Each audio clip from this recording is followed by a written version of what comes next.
I'm Centa Schumacher, and for those of you who I've not met before, and this slideshow is going to be primarily about the work that I have up at the WCDC right now, and which is really fresh, new, very different work from what I've made in the past, and really excited to talk about it because talking about it helps me understand why I made it. So if you are familiar with my work, this is typical of the kind of thing that I make. I make very expansive, strange, abstracted images. I have a homemade or a handmade lens for my camera that I made out of parts of different lenses, and it distorts light, and it makes things very abstract. So the things that I'm photographing are usually very mundane objects, and this lens completely transforms them into something else. And normally when I show work, it's really large scale. I do installations, I often print on fabric. And so this is kind of typically the way I work. But for this show, I took a really big right turn and started making things like this. And so this body of work is called all unsaved changes will be lost. And what you're looking at right now is a photograph that has been, the layers of it have been separated out and has been printed using a Risograph machine. I made this work with Misfeed Press, which is run by Stephen Grabinski. And as a plug for Misfeed Press, they're having a zine fest this weekend on Saturday at Collision from like 11 to 3 or something like that. So if you want to collect some amazing zines, I highly recommend it. Yeah, so a risograph, if for those of you who are unfamiliar with the process, and I thought I knew what this was before I started making these prints and I didn't. So what it essentially is a 4-color copy machine. And each color has to be separated out like you're doing a screen print. And with these huge like vats of ink that are shoved into the copy machine one at a time. And so you'll do a whole run of one color and then put it back in and print the second and third colors and fourth colors on top. But I was really interested in this as a monocolor printing device. This felt in a way, this doesn't necessarily look like it, but this felt like a way I was going back to more traditional modes of thinking about photography, thinking of it in monotones, thinking of how I'm going to be presenting it and framing it, what color papers am I using, how am I, like, what are the mats going to be like? But then the work doesn't look photographic at all. This exists in some kind of intermediate space between printmaking and photography. And this is kind of a close-up. I'll kind of get into what you're looking at here and also give you a little like on-screen demo of what is happening. But there's several different, what I've done is that there are several different layers that are being stacked on top of each other to give this this effect here. And you can see I've pulled out in this image, I've pulled out the layers to kind of also show you how this is put together. But let me stop sharing for a moment and I'll kind of show you in real time what it looks like as well. Okay, let me use the one that was right there. Okay, so here's what we were looking at, right? I wanted to show you in photographs on the slide too, because this is not ideal lighting, but all right, so then here's that pink mat on the top. I'm taking that off. And then here's the print. But if you see, moving it around, there's 2 different layers. So if I take this away, it's pretty fair, but it's printed on this very transparent vellum here. And then behind it is another layer of vellum and a sheet of pink paper. So this is what's happening when you're looking at the image. And what I'm doing with these, oopsie, I flipped it around. I just did it again. Anyway, I'm going to share back to sharing my screen.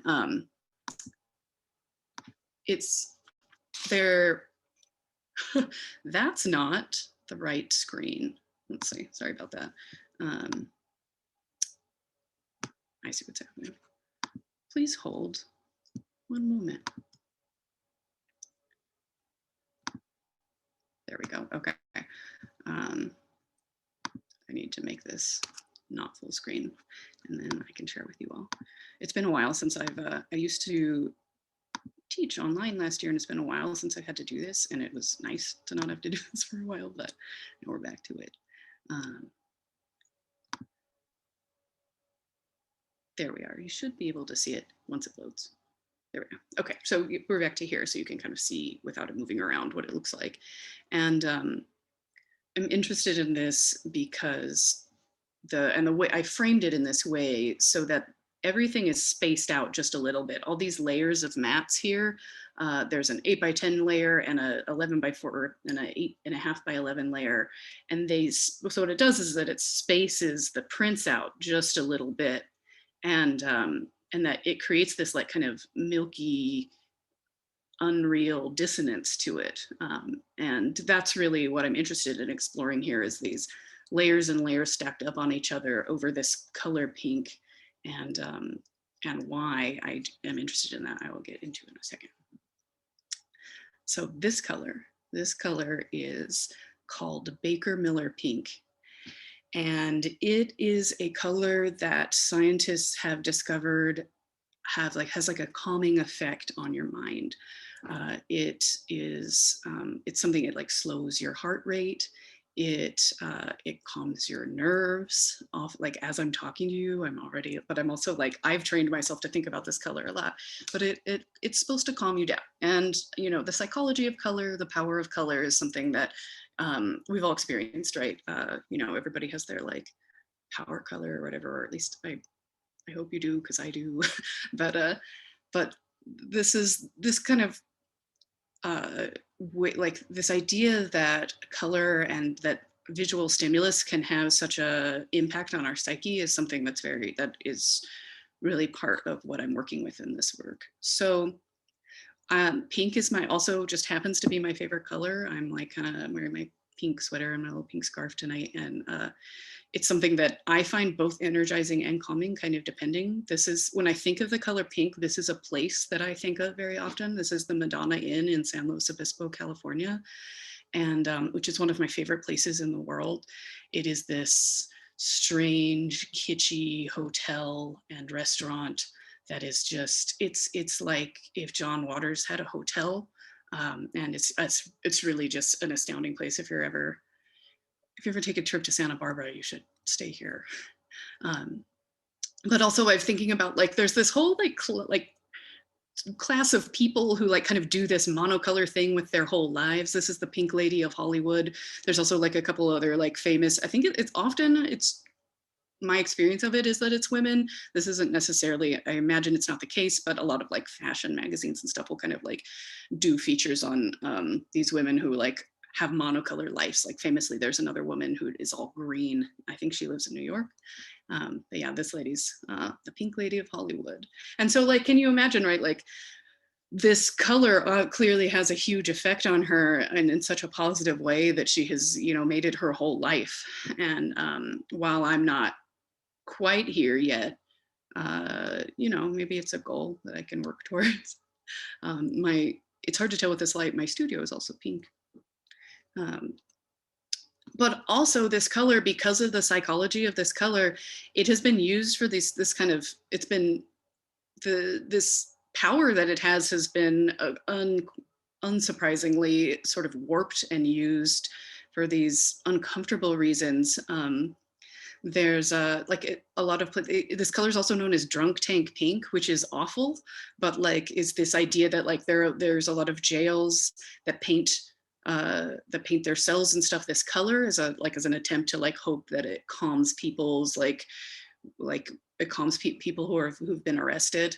And then this was a really notorious case that they actually had to change it, but there was a sports team, a college sports team that painted the rivals locker room this color in an attempt to like make them feel really like sedate and calm before they went out, like after the second quarter.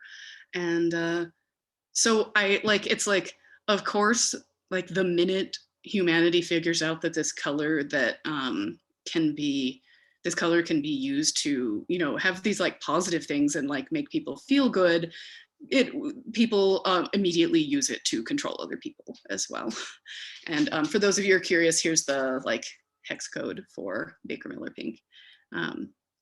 And so I'm thinking, like in this work, the reason why I chose these colors in this work is to think about this juxtaposition. So there's this underlying calm pink here, but then there's this very jagged and intense black and magenta that are layered and dissonant and moving around.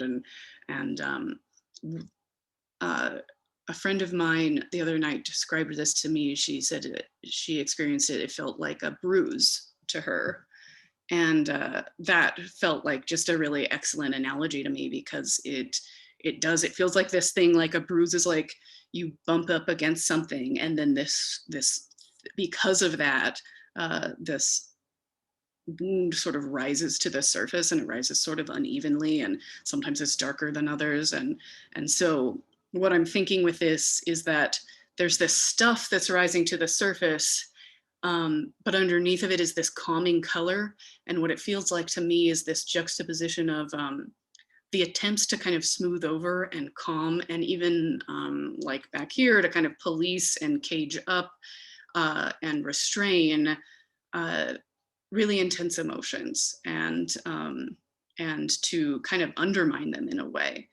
And so what's kind of great to me about this is that I think that these images are really lovely, but underneath it speaks to this sort of this anxiety and discomfort that I've personally have been having and experiencing in my personal life, but also that feels like speaks like to the larger sort of experience of humanity the past 2 years or so, of like there's like so much inequality, and there's so many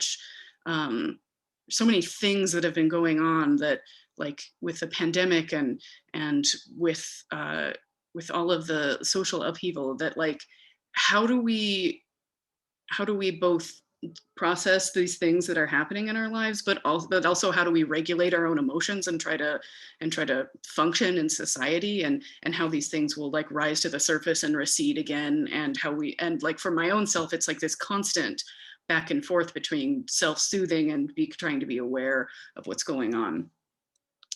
So here's a close-up of this. This one I really enjoy. So the difference between this one and the last one I showed is that instead of trying to line it up as closely as possible, this one I intentionally pulled them apart a little bit to make them more dissonant. And there's sort of 3 variants in this show. There's the ones that are in perfect alignment, there's the ones that are dissonant, and then there's ones that are actually like completely reversed in opposites of each other, that are like in complete opposition. So there's again how I pulled apart those layers. So you can see this last layer, this pink layer, the real Baker Miller pink layer underneath, also has a layer of the Risograph printing on it. And with this one, all 3 layers are in dissonance. So that really light layer versus this darker layer, and then the blacks on top.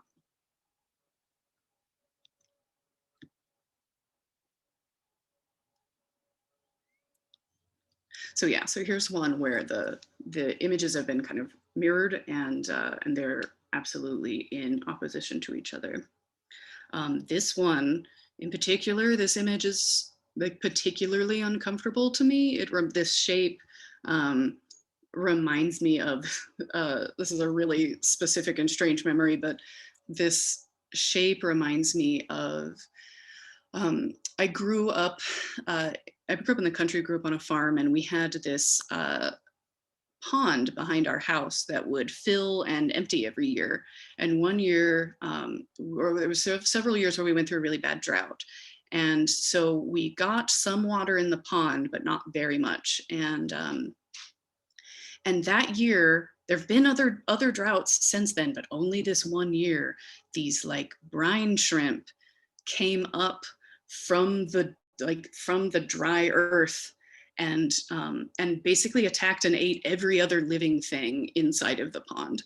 And it was like, I was really young, I was like 5 maybe, and it was the most like horrifying thing to see these like primal ancient shrimp that their eggs had been dry under the dirt for like, years and years and years suddenly rise up out of the water and eat all of the polywogs and frogs and stuff. It was very dark. So again, this may be like this image itself, like it's magenta and it's black, but it's okay for me if other people don't have that immediate reaction when they see this. In fact, it's kind of interesting and cool to me that other people might see this and not have the same reaction that I do to it.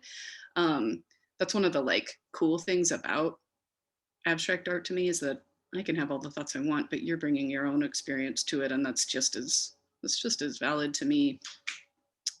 So there's a close-up of that. If you can make it out to the show, I really recommend it, because this is really challenging. These images are really challenging to document, to photograph, because they have this very liminal, very subtle texture of the vellum and the paper that is kind of challenging to photograph. It flattens everything a lot. Oh yeah, so right, these are still photographs that I have pulled apart. I've pulled the color layers apart in order to get these. And this is, I didn't want to show them for every single piece, but this is the original photograph for this piece. And it's cool to me how it has changed and how it has stayed the same. The images I pulled for this work, they're from like years and years of my archive. What I was looking for, so they have a lot of, they're very different from each other, but the through line for all of them felt that they had to all feel uncomfortable in some way or another to me. And many of them were like outlier images that I was shooting for a body of work, and then I held on to the image because I thought it was good, but it didn't have a place yet. And it was like waiting for these things, waiting for these places. Is this the end? Yeah, this is the end. Let me see, let me check my notes. I feel like I want to make sure I said everything that I wanted to say. Oh, I got a great question about this work the other day. Somebody asked me if this like show was like music, what would it be? And at the time I was like, I kind of like struggled with it. I was like, I think I said like New Order or something, which isn't too bad, but actually the real answer is So Anxious by Genuine. So I just wanted to communicate that information to all of you. But yeah, I think that I have gone through all of my notes about this work. So I know Dave has some questions for me too. And if anybody else has some questions, that I would also would love to answer them. I'm gonna stop sharing my screen and make Dave the host again. Uh-oh, okay. I'm handing off my power, there you go. Yeah, I would like to invite anybody who has a question, just type that thing in the chat and I'll read it. So thanks for putting together that PowerPoint. I thought it was pretty interesting and not at all what I thought, I guess what I was imagining. I am familiar with, I only knew it as Drunk Tank Pink, but I am familiar with that. And I was trying to, I guess, be a little bit distracting during a presentation, but like, you can't see on my phone. It's the background of my phone color. Oh, nice. So like, I look at it all the time. And I also thought it was super fascinating about like the color theory behind it. And yeah, it is kind of soothing, I guess. So the questions that I kind of have had, I mean, I've worked with you a couple of times in the past in various ways. And so I was pretty familiar with your work. But whenever you showed up to do the install for this show, it was completely different. Yeah. So, and I was like pretty surprised. And my first question was, and you kind of answered it, was like, how are these works a continuation of your previous output, right? So yeah. You're usually photography based, and I could not, I mean, these pieces seemed like they were based on something, but I wasn't sure where you were pulling them from, but they were from photographs that you'd taken before, and then you like adapted them. That's right? Mm-hmm. Okay, that's interesting. But like, what made you go the Risograph route? Like, how did that happen?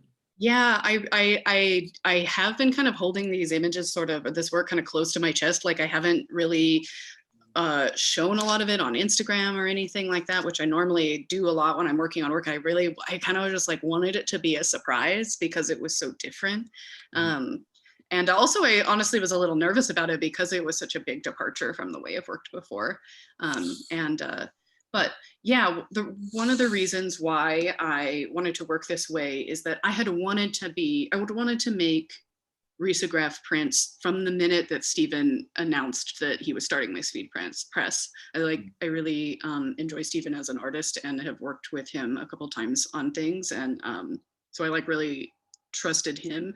But also, yeah, there's something I really like the bright color that Risos have, and there's something I really like how imperfect they are, because so much of the prints that I make, so much of digital photography and digital printing is about like absolute locked in perfection, and Riso, you just cannot do that. If you lock it in as much as you can, it's still the registration is still never gonna be perfect, and like the idea of really handing over some of that control was really exciting to me. That's sort of been a theme in a lot of stuff I've been working on lately.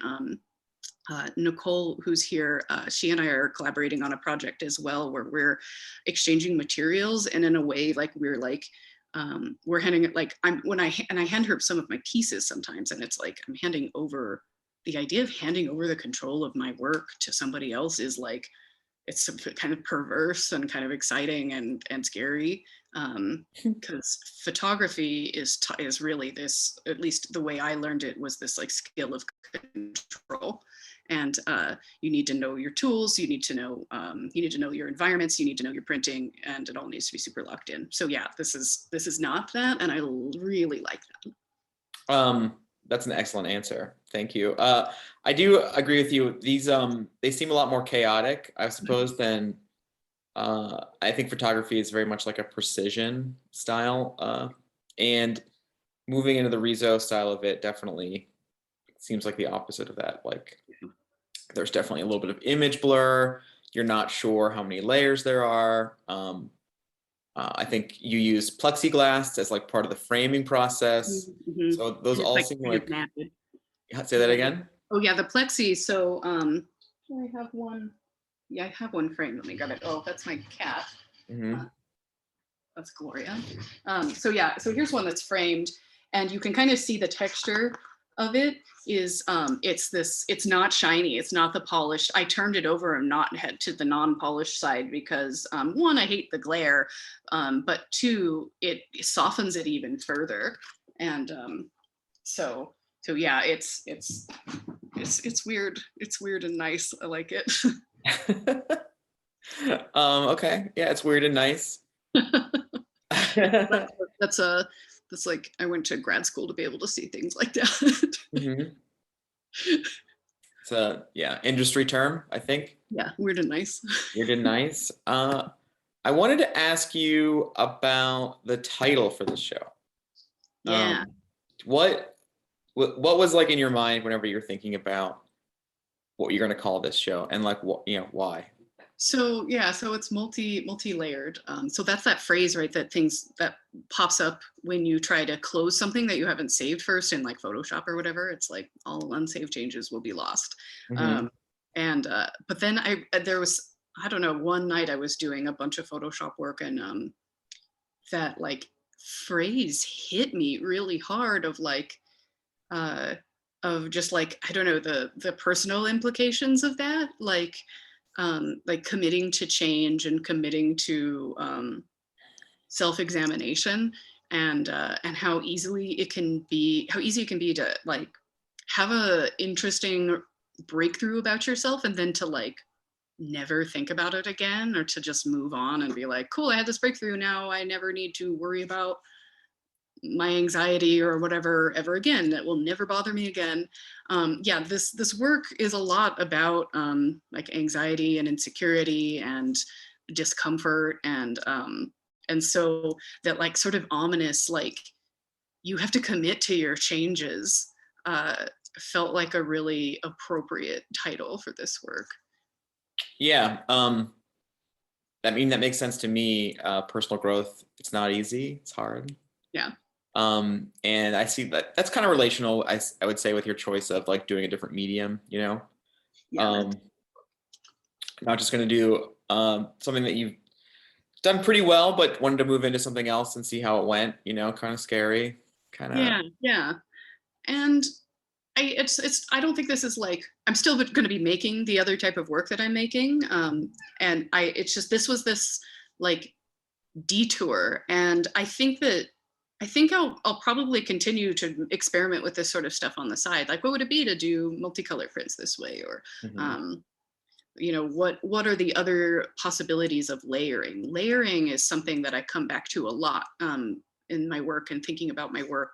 And uh, and I think even in the way I work digitally, like if you think about working in Photoshop and the layers that you work in Photoshop, and a thing I've always really loved that a lot of people hate in Photoshop is like the blend modes. If you're a Photoshop person, if not, I apologize. But and how changing the different blend modes changes the way things stack on each other. I had to invent like a way with the blend modes to digitally sort of duplicate this process so that I could get an idea of how things would stack. And I was realizing that like this layering is always a way of how I think about photography anyway, even if I'm just doing retouching, because you always make multiple layers when you're retouching in order to not mess up. If you make changes that you don't want, you can go back to one of your layers and your old stuff is still there. So Mhm. there's a nice tie into the title too. Yeah, I think that has an emotional parallel as well. You know, you can Mhm. just go back to something if it's too hard to face, maybe.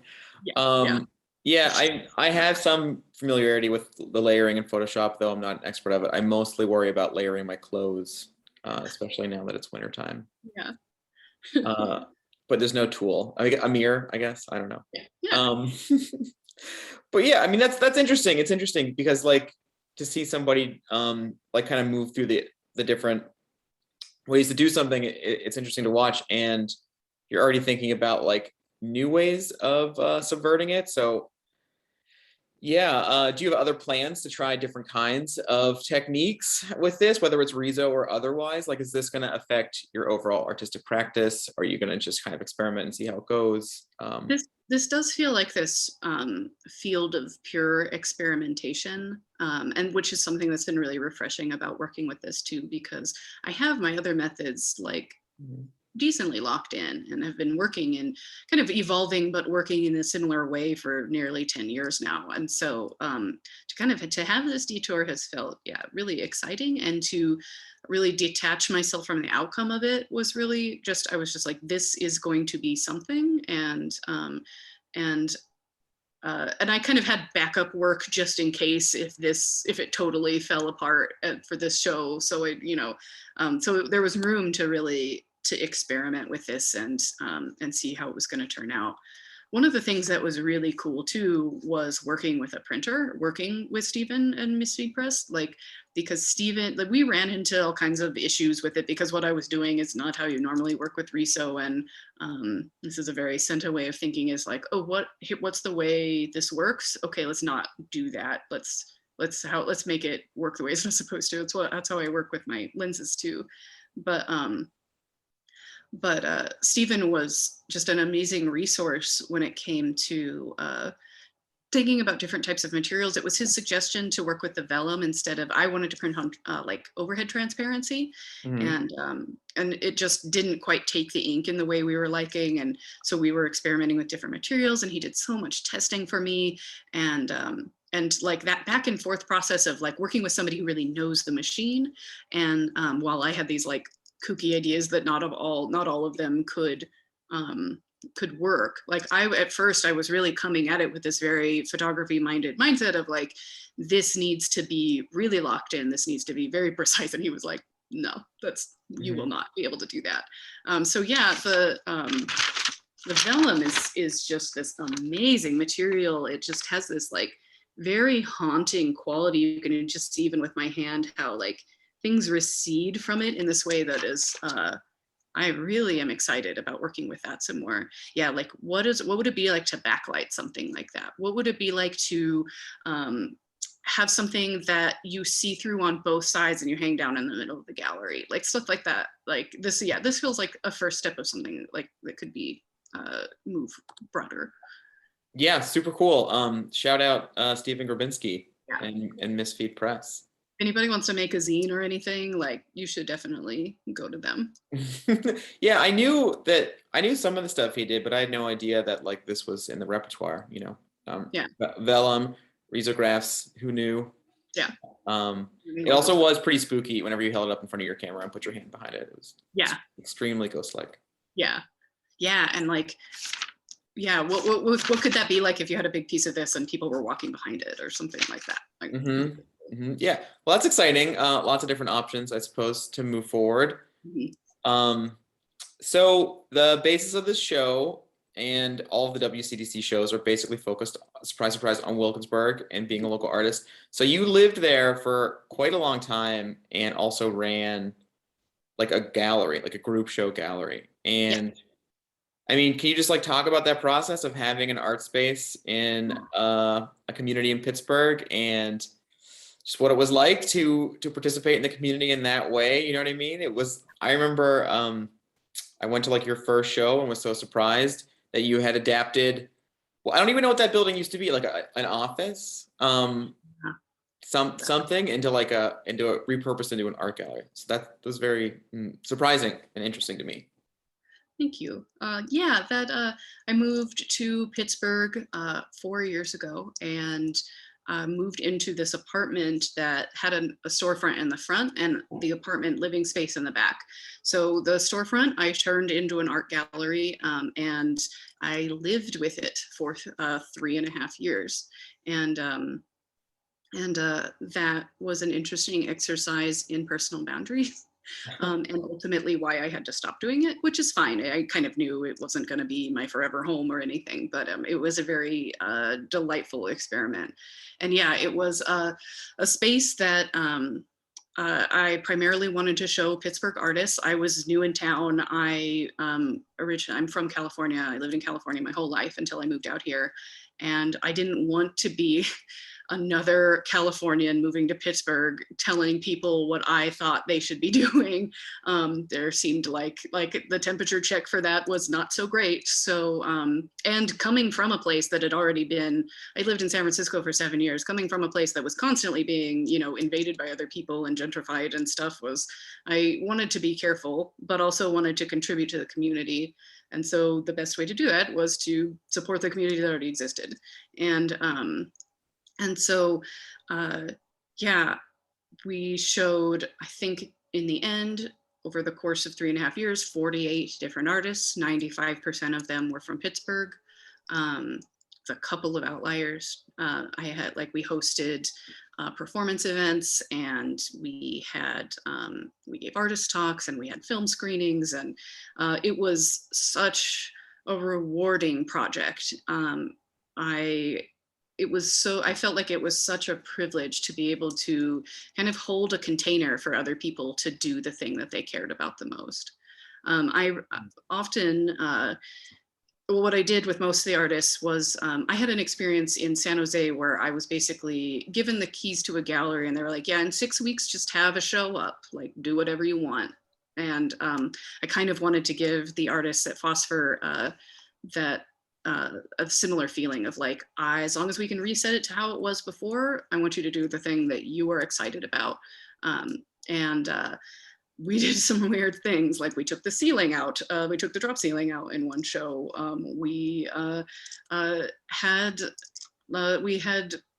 performances there. Like, I don't know, the ceiling one was definitely the most bonkers thing we did. And that was because up underneath this awful drop ceiling, like rain stained, very gross drop ceiling, was this beautiful pressed in ceiling underneath. And we lit it. That was Shohei Kariyama, who we were mentioning earlier, if you were here for the toothpaste talk. The cortisone rusher. Yeah. Yeah, it was so cool to see what happened by holding a container for other people.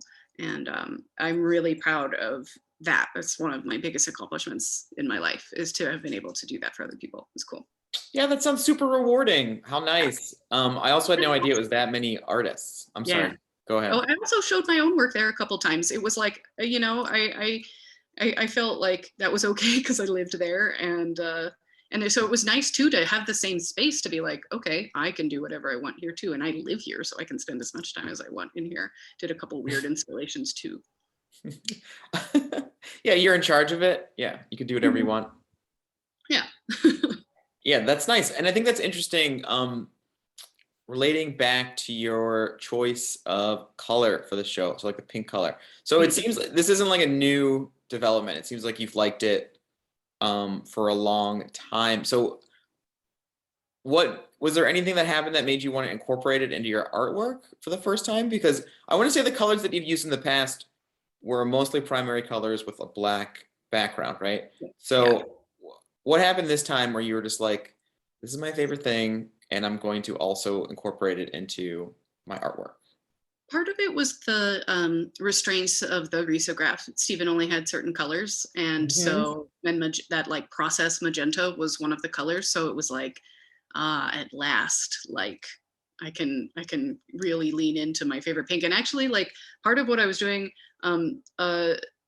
like I said, Nicole and I collaborate, and we were talking about our collaboration, and I mentioned this project, and she gave me some of the idea about printing like monocolor with this. So I want to give her some credit for that help. But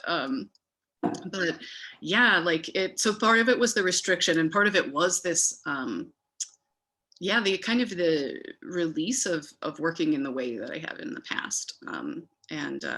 I mean, because I was also going through this like big period of upheaval, right? Like I ended Phosphor this year, and that was a big way that I defined myself for so long. And so I felt like, and I also moved, and it just felt like there was a lot of transition in my life this year. And I also ended a job that I'd been working at, and so it just felt like, yeah, let's just do something so different from the past. But I will say that the pinks and this kind of color have shown up before once. I at Phosphor actually had a show called The Rose Lifts the Cup. It was in collaboration with Nathan Byrne, and it was all rose themed. And we painted one of the walls in the space this same Baker Miller pink, and sort of created this like altar space in front of it where we had candles burning continuously during the show, and it made this like huge puddle of wax, which was a real delight to clean up later. That's fascinating. I think I was at that show, or I think I went to it. I remember some rose stuff. So yeah, shout out Nicole for helping develop this pink idea. Our collaboration has been an incredibly fruitful one. So, do you want to talk about it? What do you like about it? Yeah. Yes, because she and I are going to be in a show with our collaborative work in 2 years. But 2 years? It's 2 years. Okay. It's 2 years from now, through AAP, and so yeah. I mean, Nicole, if you want to speak to it a little bit too, you can. But what we do is once a month we exchange materials and pieces from our studio, and materials can is a very vague word. Like last month, Nicole gave me a piece of writing.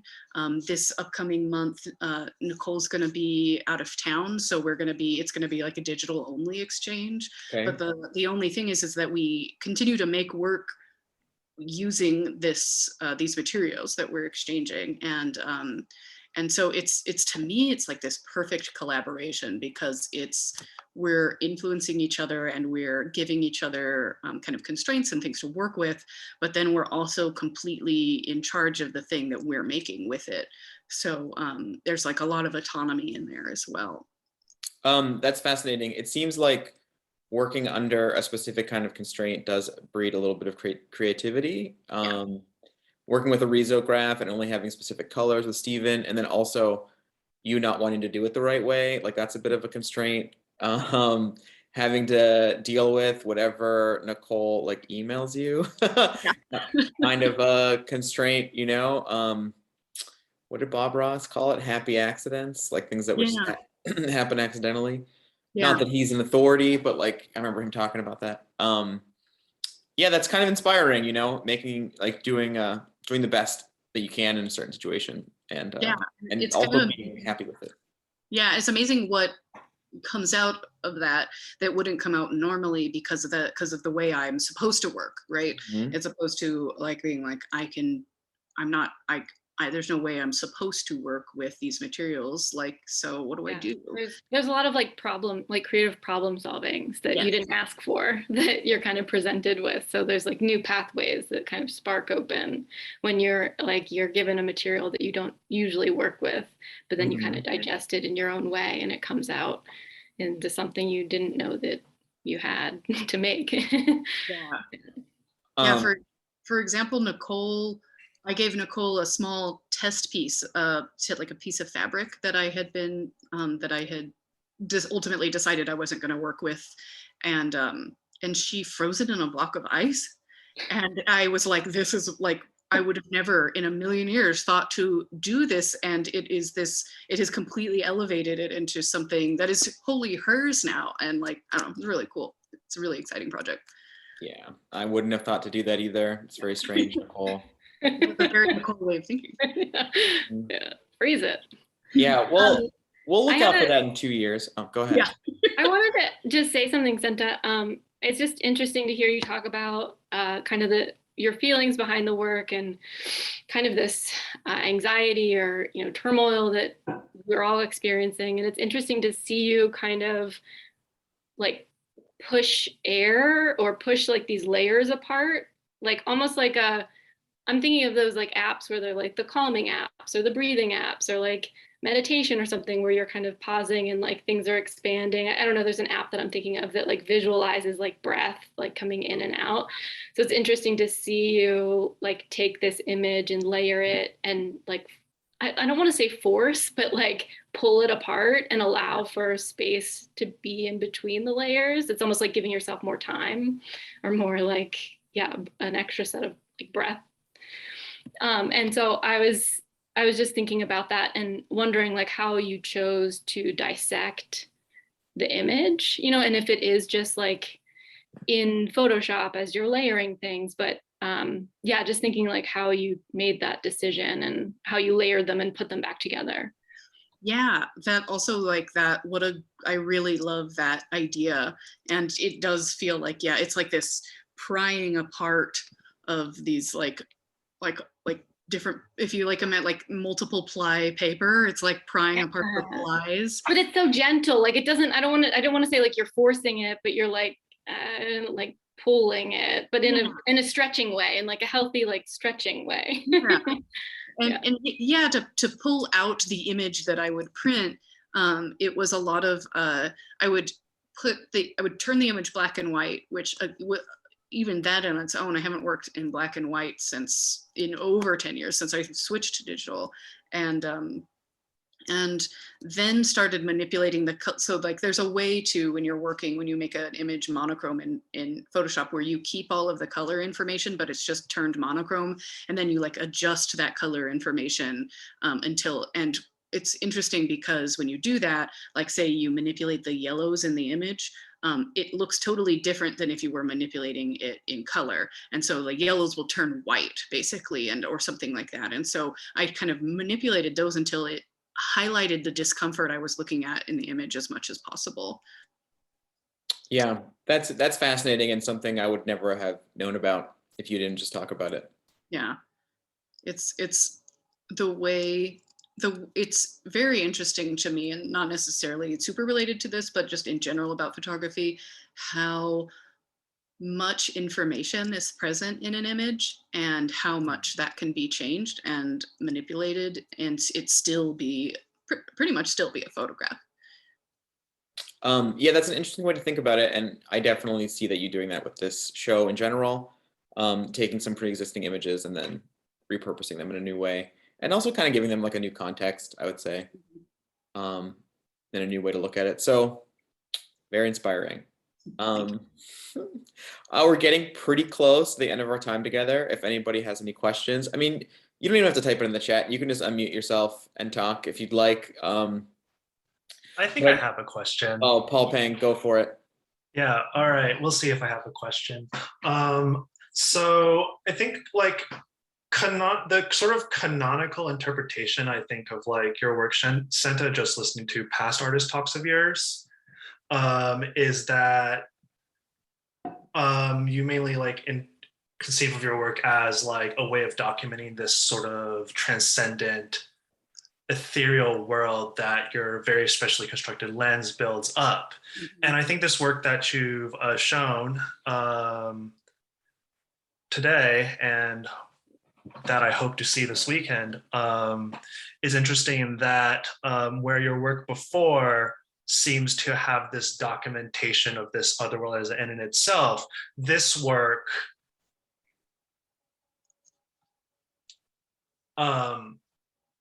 does something else with it, to say it simply. And I guess what I was wondering if you could speak on more of is the relationship, one, like the relationship of this new body of work you have in this show to this larger theme of like world building and world documenting, speaking to it through that lens, and also maybe like speculating on how this specific body of work and how it might depart from the sort of world building and documentation in your previous work, how that might in turn possibly inform your, I guess, quote unquote, primary practice, understanding, of course. This is a very new body of work. You don't necessarily know what that's going to be like. Yeah. Thank you for asking that question, because that was something I wanted to touch on and forgot to in my slideshow. Yeah, this is, I normally, it feels like, yeah, I'm pointing the camera and my attention outward, outside of me, into, yeah, this other reality or other world. And sometimes that has parallels to things that are happening in my life, but it's intentionally not about me. It's about this expansive, yeah, other world, other worldly quality. Transcendent is the thing I'm trying to reach for most of the time. And this is personal. This is about my stuff. And that's part of my discomfort too. I really don't make work often about my personal reality, or if I do not mention that. And I don't mention how it is reflecting my personal reality very much. So yeah, this felt simultaneously cathartic and kind of terrifying to do.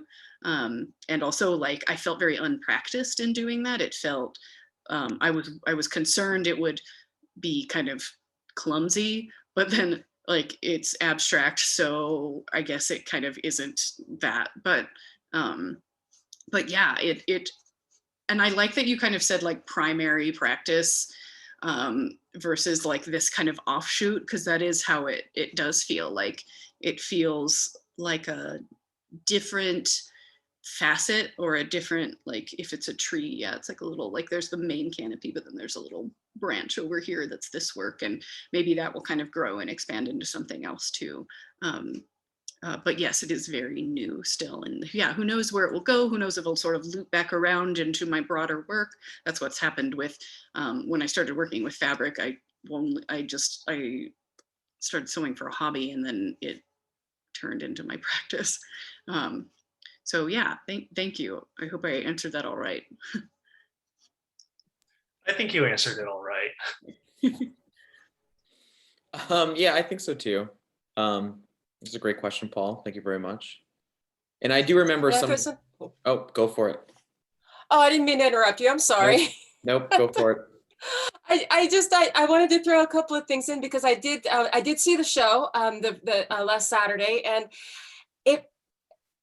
it really blew me away. It was really exciting to see, and I'm very interested in how you're using photography in an abstract mode. And I had not realized until your presentation tonight just how personal and narrative these pieces were. I mean, that wasn't available to me just by looking at them, because I don't have the history of looking at your work, but it's much more interesting to me now than it was then. But just, it's visually super satisfying to see in person. And no, photographs do not do it justice. And video, you try to take the video, like move back and forth in front of it, the iridescence just, it doesn't come across. You really have to see it in person. It's fantastic.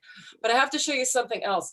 I went to UC Santa Barbara, and so I have stayed at the Madonna Inn, and these are some of my vintage postcards from the Madonna Inn. I just happen to have my big bag of vintage postcards happens to be within arm's reach of my desk, and I'm like, I don't have the room that you had the picture of, but I have some other ones. So big fan of the Madonna Inn as well, and other weird stuff. I also love printing on vellum, and I have been working on a zine using vellum printed, laser printing on vellum for this thing on Saturday. So let's hope that I actually get my thing done in time to be able to bring it on Saturday, because it's kind of a mess right now, but I might be able to pull something together by Saturday. But one thing I have learned about trying to use multiple layers of vellum, glass sandwiches look really cool in your studio. You don't want to show it that way because the vellum wants to breathe, and you get some crazy moire patterns that way. But, which is like, it's cool when you can control it and want it, but otherwise, nah. Right. Yeah. This is really speaking to people, your work. Centa. Yeah. Thank you.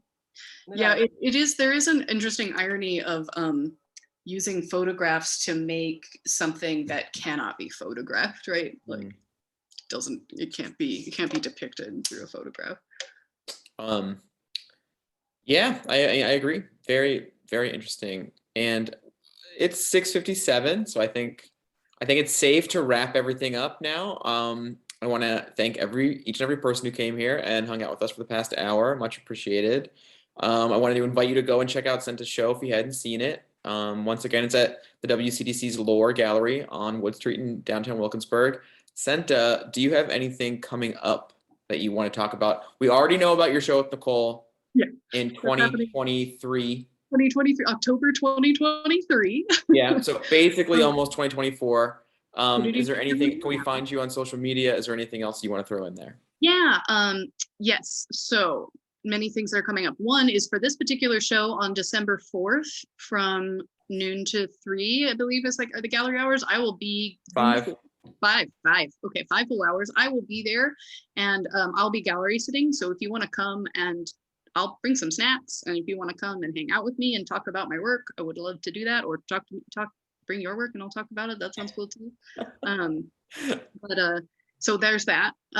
And as far as other things coming up, we have the show with Nicole, and also I have a piece coming up in the AAP 111 show, the kind of holiday show they have coming up. So if you are interested in that, there's gonna be 111 artists in that show. It's gonna be bonkers. Where is it?